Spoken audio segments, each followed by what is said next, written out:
الحمد لله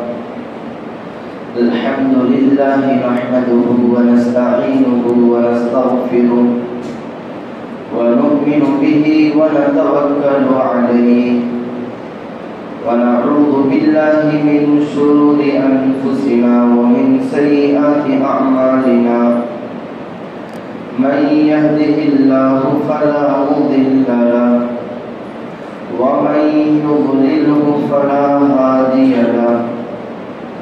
ونشهد أن لا إله إلا الله وحده لا شريك له ونشهد أن سيدنا وسندنا ومولانا محمدا عبده ورسوله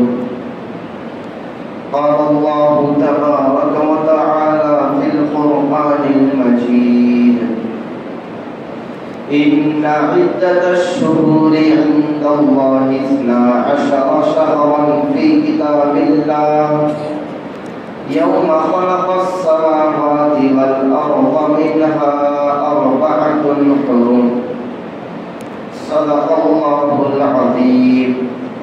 وقال النبي صلى الله عليه وسلم عن ابن عباس رضي الله عنهما قال ما رأيت النبي صلى الله عليه وسلم يتحرى صيام يوم فضله على غيره إلا هذا اليوم يوم عاشوراء وهذا الشهر يعني شهر رمضان أو كما قال عليه الصلاة والتسليم. میرے نہایت محترم بزرگوں، عزیزوں اور نوجوان ساتھیوں، قرآن و حدیث کی روشنی میں جو بات عرض کرنی ہے وہ ہے محرم الحرام کی حقیقت اور محرم الحرام کی عظمت.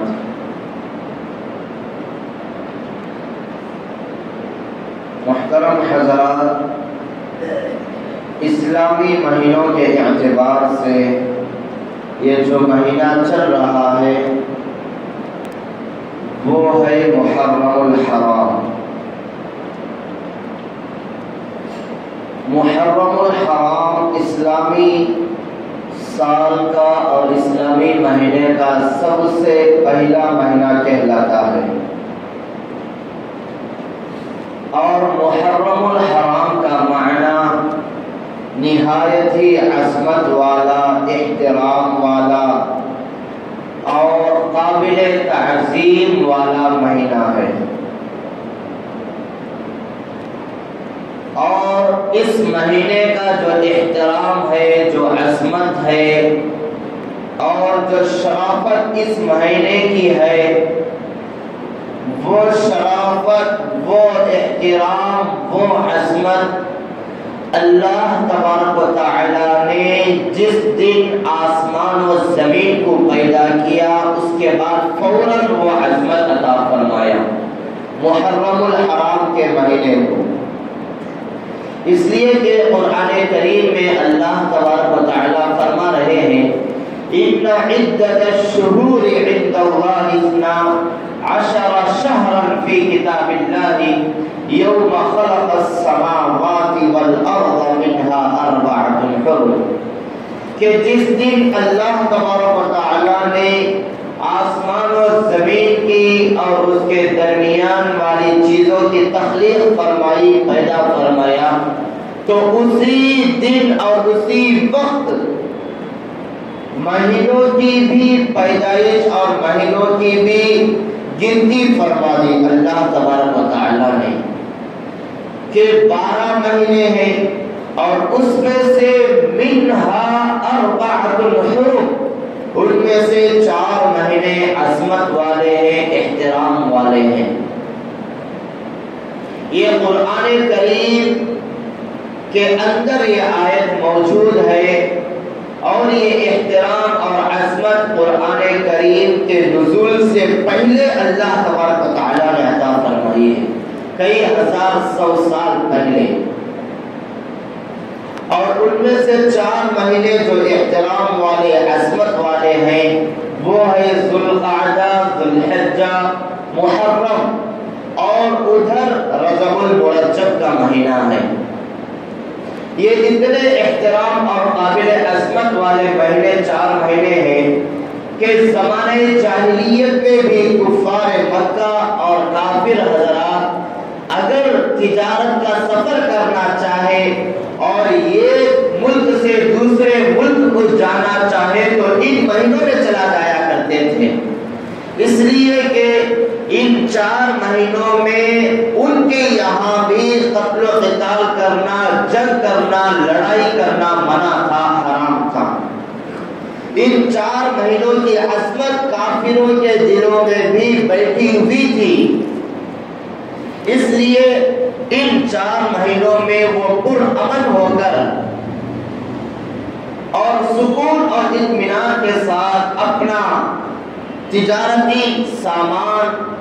لے کر دوسرے ملکوں کو جایا کرتے تھے اور فروخت کر کے نفع کما کر واپس آیا کرتے تھے۔ ان کے یہاں بھی معلوم تھا کہ ان مہینوں میں قتل و قتال کرنا، لڑائی کرنا ناجائز ہے، حرام ہے۔ اور اسلامی مہینوں کا سب سے پہلا مہینہ یہی محرم الحرام کا مہینہ ہے۔ ویسے ہی اللہ تبارک و تعالیٰ نے اس مہینے کو بہت ہی احترام والا بنایا ہے، لیکن سرکار دو عالم صلی اللہ علیہ وسلم نے خصوصی اعمال کر کے اس مہینے میں اس کے احترام کو اور اس کے عظمت کو اور بھی بڑھا دیا ہے۔ اللہ کے نبی علیہ السلام نے فرمایا کہ یہ مہینہ نہایت عظمت والا مہینہ ہے، اور اللہ کے نبی علیہ السلام نے فرمایا افضل الصیام بعد رمضان شہر اللہ المحرم، کہ رمضان المبارک کے بعد اگر کوئی مہینہ قابل احترام ہے جس میں روزے رکھے جاتے ہوں اور سب سے زیادہ ثواب اس مہینے کے روزوں کا اگر کوئی مہینہ ہے تو وہ محرم الحرام کا مہینہ ہے۔ حضرت علی کرم اللہ وجہہ سے ایک شخص نے عرض کیا، دریافت کیا، سوال کیا کہ رمضان المبارک کے روزوں کے بعد میں کس مہینے میں روزے رکھا کروں؟ تو حضرت علی کرم اللہ وجہہ نے اس شخص سے فرمایا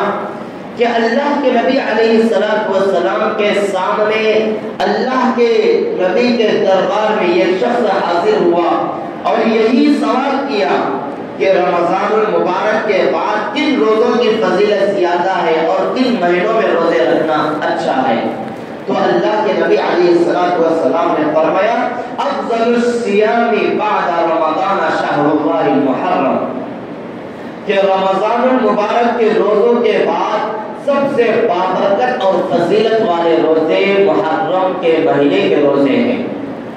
اور یہی جواب حضرت علی کرم اللہ وجہہ نے اس صحابی کو سنا دیا۔ تو میرے بھائیوں، خلاصہ یہ ہے کہ یہ مہینہ اسلامی سال کا، اسلامی مہینوں کا سب سے پہلا مہینہ ہے، اور ان مہینوں میں زیادہ تر ہم کو نفلی روزے رکھنا چاہیے، اس لیے کہ اگر آپ حضرات غور کریں گے تو معلوم ہوگا کہ ہم دنیاوی کاموں میں اگر کوئی کام شروع کرنا چاہتے ہیں اور کسی کام کا آغاز کرنا چاہتے ہیں تو وہ بابرکت چیزوں سے اور بابرکت کاموں سے وہ کام کا آغاز کرتے ہیں۔ جیسے اگر کوئی دکان کی اوپننگ کر رہا ہو تو قرآن خوانی کراتے ہیں کہ قرآن کی برکت اور قرآن کی رحمت ہمارے دکان میں ہو اور ہمارا دکان ترقی کرے۔ اور اسی طرح سے اگر گھر کی اوپننگ ہو تو میرے بھائیوں ہم قرآن خوانی کراتے ہیں، اور قرآن کریم اللہ تبارک و تعالیٰ کا بابرکت کلام ہے، اس کلام کی برکت سے ہم اپنے گھر کا افتتاح اور اپنے گھر کا آغاز کرتے ہیں تاکہ تمام قرآن کریم کی برکات اور رحمتیں ہمارے گھر میں اتریں۔ اور اور اسی طرح سے اللہ کے نبی علیہ السلام اور اسی طرح سے شادی کا موقع آتا ہے تو شادی بھی ایک نئی زندگی کا آغاز ہوتا ہے اور ایک نئی زندگی شروع ہوتی ہے شادیوں کے موقع پر بھی. تو اس میں بھی اگر سنت کا لحاظ کیا جائے، قرآن کریم اور احادیث کی تعلیمات کو پیش نظر رکھا جائے تو میرے بھائیوں اس وقت جو شادی ہوتی ہے، جو میاں بیوی ہوتی ہے، ان کی تمام زندگیوں میں سکون رہے گا، چین و آرام رہے گا اور برکتیں رحمتیں ان کی زندگیوں میں ٹوٹ ٹوٹ کر بھرتی جائے گی. لیکن اگر ہم شادیوں کے موقعوں پر اپنی خواہشات کو مکمل کرنا چاہتے ہیں اور شادیوں کے موقع پر سنتوں کا جنازہ نکالنا چاہتے ہیں اور ناجائز تمام کام ہمارے شادیوں کے اندر رہے تو میرے بھائیوں بعد کی زندگی جو میاں بیوی کی ہے وہ سنتوں سے خالی رہے گی، برکتوں سے خالی رہے گی، چین و سکون سے خالی رہے گی اور اس زندگی میں کوئی خیر و برکت نہیں رہے گی. بہرحال جو ہمارا پہلا مہینہ محرم الحرام کا مہینہ ہے یہ بھی ہمارا اسلامی سال کا پہلا مہینہ کہلاتا ہے اور ہم کو جہاں تک ہو سکے اس مہینے میں روزے نفلی روزے رکھنا چاہیے. حضرت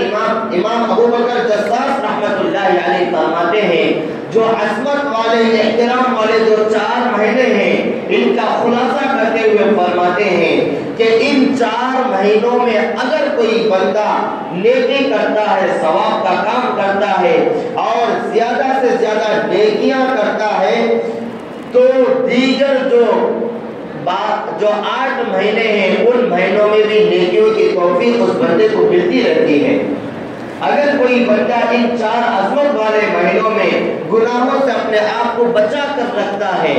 اور گناہوں سے دور رہتا ہے تو بقیہ 8 مہینوں میں بھی اللہ تبارک و تعالیٰ اس کو گناہوں سے دور رکھتے ہیں، بچا کر رکھتے ہیں. اور اگر ان 4 مہینوں میں اگر کوئی بندہ گناہ کرتا ہے تو اس کو ڈبل گناہ ملے گا اور اگر کوئی نیکی کرتا ہے، ثواب کا کام کرتا ہے تو اس کو دوہرا اجر ملے گا، دوگنا اجر ملے گا. اس لیے کہ جو مقام اور مرتبے کے لحاظ سے اجر دیا جاتا ہے اسی کو دیکھ کر گناہ بھی مقام اور مرتبے کے حساب سے طے ہوتا ہے. اگر کوئی بندہ اپنے گھر میں گناہ کرتا ہے تو میرے بھائیوں اس کو یہ گناہ ملتا ہے. اگر وہی گناہ نعوذ باللہ کعبۃ اللہ کے اندر جا کر کرتا ہے تو اس گناہ میں اضافہ ہو جاتا ہے، ڈبل گناہ اور زیادہ گناہ اس کو مل جاتا ہے. اس لیے اور یہ جو مہینے ہیں یہ احترام والے مہینے ہیں، اس میں گناہوں سے دور اپنے آپ کو رکھتے ہوئے اور نفلی روزوں کا اہتمام کرتے ہوئے گزارنا چاہیے. اسی کیونکہ ہمارے دیگر مہینوں میں بھی برکتیں ہوں، اللہ تعالیٰ کی رحمتیں ہوں اور دیگر مہینوں میں بھی ہم اپنے آپ کو گناہوں سے بچا کر رکھیں. اور اللہ کے نبی علیہ السلام نے فرمایا اس مہینے میں جو 10ویں عاشورہ کا روزہ جو کہلاتا ہے، عاشورے کے روزے کی بھی خصوصیت سے فضیلت آئی ہوئی ہے. اللہ کے نبی علیہ السلام جب تک مکہ المکرمہ میں تھے قریش عاشورہ کے دن 10 محرم الحرام کے دن روزہ رکھا کرتے تھے. قریش زمانے جاہلیت اسلام آنے سے پہلے قریش 10 محرم کو اور عاشورے کے دن ایک روزہ رکھا کرتے تھے. اللہ کے نبی علیہ السلام بھی روزہ رکھ لیا کرتے تھے اور 10 محرم الحرام کو کعبۃ اللہ کا جو غلاف رہتا تھا اس کو بدلا جاتا تھا، قریش کے لوگ بدلتے تھے. تو جب سے اللہ کے نبی علیہ السلام مکہ المکرمہ چھوڑ کر مدینہ المنورہ ہجرت کر گئے تو وہاں پر بھی دیکھا کہ 10 محرم الحرام کو یہود و نصارہ روزہ رکھ رہے ہیں. تو اللہ کے نبی علیہ السلام نے یہود و نصارہ سے پوچھا کہ آج روزہ آپ کیوں رکھ رہے ہو؟ تو یہود و نصارہ نے کہا کہ آج ہمارے نبی اور ہمارے پیغمبر حضرت موسیٰ علیہ السلام کو اللہ تبارک و تعالیٰ نے فرعون کے ظلم سے نجات عطا فرمائی ہے اور فرعون جو دریا میں ڈوبا ہے، جو غرق ہوا ہے، ہلاک ہوا ہے، وہ 10 محرم الحرام کے دن تھا. اسی خوشی میں اور اسی برکت کی وجہ سے ہم 10 محرم الحرام کو روزہ رکھتے ہیں۔ یہود و نصارہ نے اللہ کے نبی علیہ السلام سے فرمایا، تو اللہ کے نبی علیہ السلام نے فرمایا کہ آپ سے زیادہ ہم ہمارے نبی حضرت موسیٰ علیہ السلام کو ماننے والے ہیں، ان کی پیروی کرنے والے ہیں، اور آپ سے زیادہ ہم ان کا احترام کرتے ہیں، ان کا اعتقاد کرتے ہیں۔ جب آپ روزہ رکھتے ہیں تو بدرجہ اولا ہم کو روزہ رکھنا چاہیے۔ تو اللہ کے نبی علیہ السلام نے 10 محرم الحرام کا روزہ مدینہ المنورہ پہنچ کر بھی رکھا ہے، اور 10 محرم الحرام کا روزہ رکھ کر مدینہ المنورہ پہنچنے کے بعد عام صحابہ کرام سے بھی فرمایا کہ آج کے دن روزہ رکھ لیا کریں۔ اور ایک حدیث کی تحقیق کے مطابق یہ بات بھی سامنے آتی ہے کہ رمضان المبارک کے روزے امت مسلمہ پر فرض ہونے سے پہلے محرم کا جو 10 عاشورہ کا روزہ ہے وہ امت مسلمہ پر فرض تھا۔ جس طرح رمضان المبارک کے روزے اب فرض ہیں، اس سے پہلے 10 محرم کا روزہ فرض تھا۔ جب رمضان المبارک کے روزے فرض ہوئے اس کے بعد محرم کا روزہ مستحب ہو گیا، سنت ہو گیا، رکھ لیے۔ تو اللہ کے نبی علیہ السلام نے فرمایا احتسب علی اللہ صوم عاشوراء احتسب علی اللہ ان یکفر السنۃ التي وفی روایت بعدہ۔ اللہ کے نبی علیہ السلام نے فرمایا جو بندہ 10 محرم الحرام کو عاشورہ کا روزہ رکھتا ہے تو اللہ کی ذات سے امید ہے کہ 1 سال پچھلے گناہ اور 1 سال آئندہ کے گناہ جو صغیرہ گناہ ہوتے ہیں اللہ تبارک و تعالیٰ وہ گناہوں کو معاف فرما دیتے ہیں۔ اور یہود و نصارہ اس وقت روزہ رکھتے تھے تو اللہ کے نبی علیہ السلام نے فرمایا کہ ہمارا دین اور یہود و نصارہ کا دین الگ الگ ہے، لہذا ہم کو یہود و نصارہ کی مخالفت کرنا چاہیے۔ اس لیے اللہ کے نبی علیہ السلام نے فرمایا کہ آئندہ سال اگر اللہ تبارک و تعالیٰ نے میری عمر باقی رکھا ہے اور میں زندہ رہا تو آئندہ سال میں نبی 11ویں کا بھی روزہ رکھوں گا، 10 محرم الحرام اور 11 محرم الحرام، اس لیے کہ اس میں یہود و نصارہ کی مخالفت ہوتی ہے۔ وہ 10 محرم کا روزہ رکھتے ہیں، ہم 10 کا بھی روزہ رکھتے ہیں اور 11 کا بھی روزہ رکھتے ہیں۔ اور دوسری روایات سے ثابت ہے کہ اگر کوئی بندہ 11 کو نہیں رکھ سکا تو 9ویں محرم الحرام کا بھی روزہ رکھ لیا کرے۔ بہرحال 2 روزے رکھا کریں اور یہ روزے مستحب ہیں۔ یہاں پر ایک بات غور کرنے کی ہے کہ اللہ کے نبی علیہ السلام نے جو بات فرمائی کہ ہم کو یہود و نصارہ کی مخالفت کرنا ہے اور وہ یہ روزہ رکھتے ہیں تو ہم کو 2 روزہ رکھنا چاہیے، اس میں یہود و نصارہ کی مخالفت ہوتی ہے۔ تو میرے بھائیوں یہاں پر یہ غور کرنے کی بات یہ ہے کہ عبادات میں روزہ ایک اہم ترین عبادت ہے، اس عبادت میں بھی اللہ کے نبی علیہ السلام کو یہ گوارا نہیں تھا کہ یہود و نصارہ کے مشابہت ہم اختیار کریں اور یہود و نصارہ جو کرتے ہیں ہم وہی کام کریں، اللہ کے نبی کو اس وقت بھی گوارا نہیں تھا۔ لیکن آج ہمارے مسلمانوں کی حالت یہی ہے کہ ہمارا رہن سہن یہود و نصارہ کے موافق ہے، ہمارے تراش خراش یہود و نصارہ کی مخالف ہے، مطابق ہے، اور ہمارا طور طریقہ یہود و نصارہ کی، ہماری شادیاں آج کل یہود و نصارہ کے مطابق ہو رہی ہے۔ تو میرے بھائیوں اگر کوئی بندہ یہود و نصارہ کی موافقت کرتا ہے اور ان کے طریقوں کے اوپر چلتا ہے تو یقیناً وہ بد نصیب آدمی ہے، اور اللہ کے نبی علیہ السلام جو روضہ اقدس میں ہے، اللہ کے نبی علیہ السلام اپنے قبر مبارک میں ہونے کے باوجود وہ مسلمان اور امتی نبی اکرم صلی اللہ علیہ وسلم کو تکلیف پہنچا رہا ہے۔ اس لیے جہاں تک ہو سکے یہود و نصارہ کے رہن سہن کو چھوڑ کر اسلامی رہن سہن پر آنا چاہیے، یہود و نصارہ کی خراش اور تراش کو چھوڑ کر اسلامی اور سنتی تراش اور خراش کو اپنانا چاہیے اور مکمل اسلامی طریقے کو اپنانا چاہیے، تبھی جا کر سنتوں کا نور ہماری زندگی میں آئے گا اور برکتوں کا نور ہماری زندگی میں آئے گا۔ اور اس مہینے میں چند رسومات ہمارے مسلمانوں نے گڑھ لیا ہے، اور یہ طبقہ